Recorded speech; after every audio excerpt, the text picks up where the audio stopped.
বেলা 12টার সময় এখানে দেখছি চায়ের আসর বসেছে, কি ব্যাপার? না না, মেজকামনি বাড়িতে আছে তাই। না না ভাইয়া, এ বাড়ির রুলস এন্ড রেগুলেশনস এর বইটাতে আমাকে বলো তো ঠিক কোন জায়গাটায় লেখা আছে যে বেলা 12টায় চা খাওয়া যাবে না?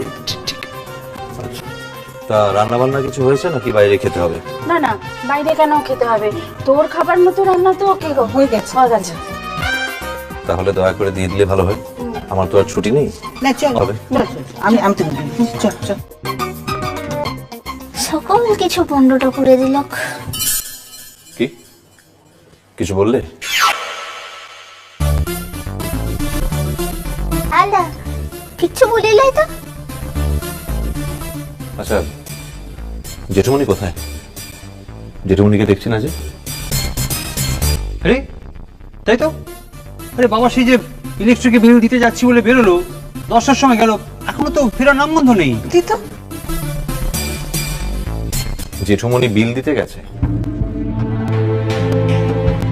বুঝতে পারি না, বাড়িতে এতগুলো লোক, তা সত্ত্বেও জেঠুমনিকে লাইনে দাঁড়িয়ে বিল দিতে হবে কেন? তোমরা না করতে পারো না? জেঠুমনি বয়স কি দিন দিন কমছে? কি মনে হয় তোমাদের? আরে বাবা, সকাল থেকে এই নিয়ে একপ্রস্ত হয়ে গেল না। আমি বললাম, বাবু বললো, সাতবাতি বললো, কারো কোনো কথা কানে গেলে তো